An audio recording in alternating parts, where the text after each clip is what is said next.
Hello everyone, welcome to my channel. आज हम इस वीडियो में फ्राइज पुनर्विन्यास फ्राइज रीअरेंजमेंट रिएक्शन के बारे में डिस्कस करेंगे, जो एक इंपॉर्टेंट नेम रिएक्शन है ऑर्गेनिक केमिस्ट्री से related. So Fries rearrangement reaction क्या होता है, इसका बेसिक कॉन्सेप्ट एंड इसका मैकेनिज्म डिटेल में समझेंगे, जो डेफिनेटली आपके एग्जाम प्रिपरेशंस के लिए बहुत हेल्पफुल होगा। बहुत इंपॉर्टेंट है ये बीएससी लेवल के एग्जाम्स के लिए।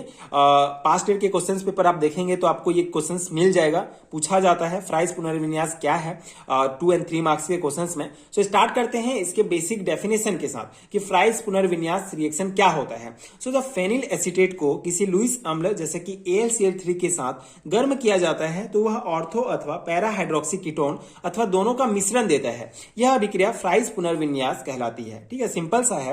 यहाँ पे रिएक्शन में आप देख सकते हैं, जब फेनिल एसीटेट को फेनिल एसीटेट बेंजीन रिंग के साथ OCOCH3 जुड़ा है तो ये फेनिल एसीटेट को लुईस एसिड, ठीक है, AlCl3 के साथ जब हम गर्म करते हैं, आपस में रिएक्ट कराते हैं तो हमको ऑर्थो हाइड्रोक्सी एसिटोफिनोन या पैरा हाइड्रोक्सी एसिटोफिनोन या फिर दोनों का मिश्रण प्राप्त होता है। इसी को ही फ्राइज पुनर्विन्यास रिएक्शन कहा जाता है। ठीक है, बहुत सिंपल सा है।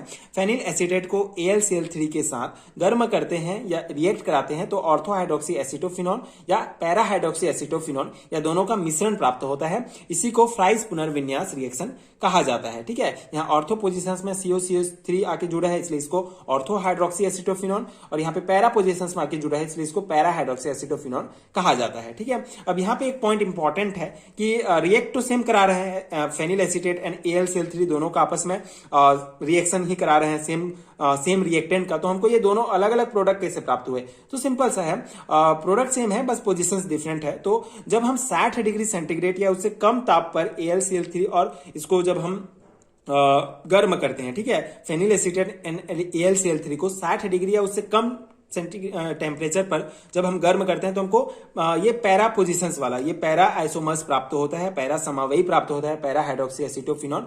एंड जब हम इसको 60 डिग्री या उससे ज्यादा टेम्परेचर पर जब दोनों को गर्म करते हैं तो हमको ऑर्थो हाइड्रोक्सी एसिटोफिनोन, ठीक है, ऑर्थो समवायी प्राप्त होता है। तो इस प्रकार से ये रिएक्शंस होते हैं और ये कंपाउंड हमको फ्राइज रीअरेंजमेंट रिएक्शन में प्राप्त होता है। ठीक है, बहुत सिंपल सा है। आई होप आपको समझ में आ गया होगा। अगर जनरली पूछा जाता है 2 मार्क्स में फ्राइज रीअरेंजमेंट सिचुएशन क्या है तो इसका सिंपल सा डेफिनेशन देके ये आप रिएक्शन लिख देंगे तो भी इनफ रहेगा। लेकिन बीएससी लेवल एग्जाम्स में जनरली आपको मैकेनिज्म पूछा जाता है, तो इसका मैकेनिज्म हम आगे डिस्कस करेंगे डिटेल में, जिससे आपको और अच्छे से समझ में आ जाएगा कि किस प्रकार से ये कंपाउंड जो है प्राप्त हुए हैं इस रिएक्शंस में। अब यहां हम फ्राइज रीअरेंजमेंट रिएक्शन का मैकेनिज्म डिटेल में डिस्कस करेंगे, जिससे आपको और इजीली समझ में आ जाएगा कि किस प्रकार से कंपाउंड हमको फ्राइज रीअरेंजमेंट रिएक्शन में प्राप्त हो रहा है। ठीक है, तो इसका मैकेनिज्म बहुत सिंपल सा है, इजीली आपको समझ में आ जाएगा।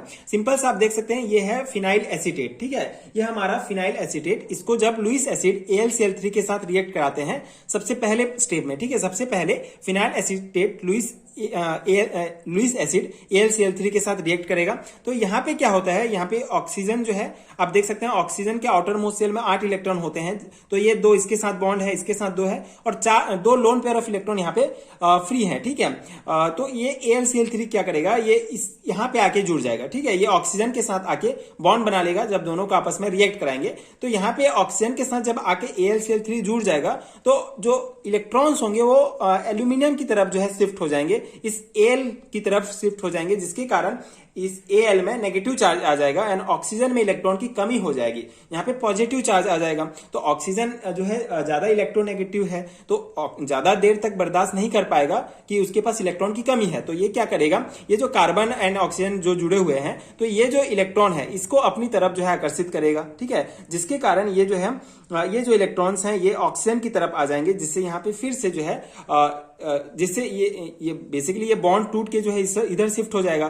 तो ये जो कंपाउंड है ये अलग हो जाएगा। तो ये हमारा जो है ये अलग हो गया। ठीक है, C++OCH3 जो है अलग हो गया और यहाँ पे पॉजिटिव चार्ज आ गया, यहाँ पे पॉजिटिव चार्ज आ गया, और यहाँ पे ऑक्सीजन पर सेम फिर से वही लोन पेयर ऑफ इलेक्ट्रॉन्स आ गए।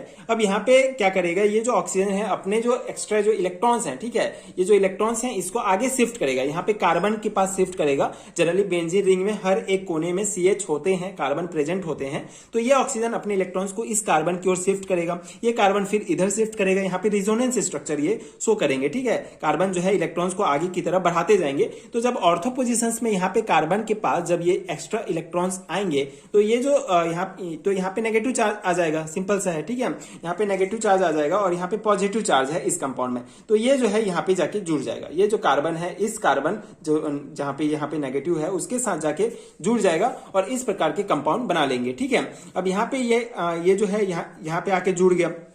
अब यहाँ पे क्या होगा, यहाँ पे डबल बॉन्ड आ जाएगा, ठीक है।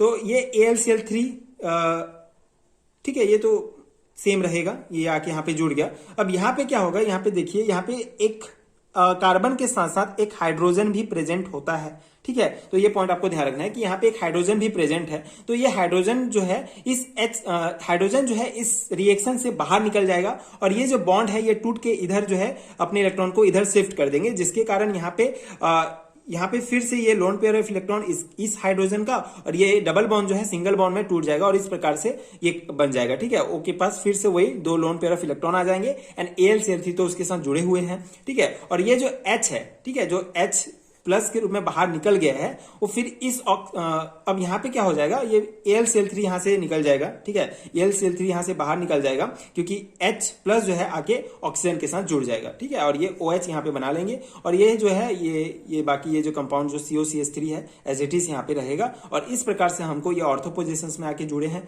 पूरा रिएक्शन हुआ है, तो ये ऑर्थो हाइड्रोक्सी एसिटोफिनॉल हमको प्राप्त हो जाएगा, ठीक है। तो ये इसका बेसिक मैकेनिज्म है। एक बार और ब्रीफ में डिस्कस कर लेते हैं। सिंपल सा है, जो है हमारा फिनाइल एसीटेट को AlCl3 के साथ जब रिएक्ट कराते हैं, ठीक है, तो ये AlCl3 जो है ऑक्सीजन के साथ बॉन्ड बना लेता है और इस प्रकार कंपाउंड प्राप्त होता है, ठीक है। अब फिर यहाँ पे क्या होगा, ये ऑक्सीजन के पास इलेक्ट्रॉन की कमी हो जाएगी जिसके कारण ये बॉन्ड टूट के इधर शिफ्ट हो जाएंगे इलेक्ट्रॉन्स। तो ये जो हमारा H3COC है ये बाहर निकल जाएगा, ठीक है। COCH3 ये इस प्रकार से बाहर निकल जाएगा और ये फिर से इस प्रकार के कंपाउंड बनाएंगे। अब यहाँ पे रिजोनेंस स्ट्रक्चर शो करेगा, ऑक्सीजन अपने इलेक्ट्रॉन्स को आगे की तरफ बढ़ाएगा, कार्बन में इलेक्ट्रॉन्स एक्स्ट्रा हो जाएंगे, ठीक है। तो यहाँ पे नेगेटिव चार्ज आ जाएगा, तो ये पॉजिटिव ये नेगेटिव आपस में आके जुड़ जाएंगे और ये जो है यहाँ पे आके इस प्रकार बॉन्ड बना लेंगे, ठीक है। अब यहाँ पे फिर क्या होगा, एक हाइड्रोजन भी प्रेजेंट है, तो हाइड्रोजन अपना जो इलेक्ट्रॉन है ये इधर शिफ्ट करेगा, ठीक है, क्योंकि ये यहाँ से बाहर हो रहा है इस रिएक्शन से, ठीक है। ये AlCl3 यहाँ से अलग हो जाएगा इस रिएक्शन से और ये H प्लस जाके ऑक्सीजन के साथ जुड़ जाएगा और ये एज इट इज रहेगा COCH3 और इस प्रकार से हमको ऑर्थो हाइड्रोक्सी एसिटोफिनॉल प्राप्त हो जाएगा, ठीक है। ये सिंपल सा मैकेनिज्म है, आई होप आपको समझ में आ गया होगा। इस प्रकार अगर पैरा हाइड्रोक्सी एसिटोफिनॉल भी सेम रिएक्शन होगा, आपको पैरा पोजीशंस में COCH3 को जोड़ना पड़ेगा, इस प्रकार से हमको पैरा हाइड्रोक्सी एसिटोफिनॉल भी प्राप्त हो जाएगा, सेम मैकेनिज्म है। तो ये था फ्राइज रीअरेंजमेंट रिएक्शन का एक्सप्लेनेशन। आई होप आपको समझ में आ गया होगा एंड ये नोट्स आपके एग्जाम प्रिपरेशन के लिए हेल्पफुल हुए होंगे। अगर आप BSc लेवल के एग्जाम्स की प्रिपरेशन कर रहे हैं तो MSc लेवल के एग्जाम्स की प्रिपरेशन कर रहे हैं तो सारे रिटर्न नोट्स आपको नीचे डिस्क्रिप्शन बॉक्स में PDF स्टोर का लिंक मिलेगा, वहां पे आपको मिल जाएगा। एंड ये जो पर्टिकुलर टॉपिक है फ्राइज रीअरेंजमेंट आपको BSc second year organic chemistry के अल्कोहल एंड फिनॉल चैप्टर में मिलेगा। सो अगर आपको इस पर्टिकुलर यूनिट का नोट चाहिए जिसमें ये सभी टॉपिक्स आपको डिटेल एक्सप्लेनेशंस के साथ मिलेंगे तो उसके लिए आपको भी नीचे डिस्क्रिप्शन बॉक्स में लिंक मिल जाएगा, वहां पे आप चेकआउट कर सकते हैं। ये नोट्स आपको हिंदी एंड इंग्लिश दोनों में प्राप्त होंगे। अगर आप इंग्लिश मीडियम के स्टूडेंट है तो उसके लिए इंडिविजुअल लिंक है, हिंदी मीडियम की स्टूडेंट है तो उसके लिए इंडिविजुअल लिंक है, आप दोनों चेकआउट कर सकते हैं एंड ये PDF ले सकते हैं जो डेफिनेटली आपके एग्जाम प्रिपरेशन के लिए बहुत हेल्पफुल होगा। आई होप कि ये वीडियो हेल्पफुल रहा हो।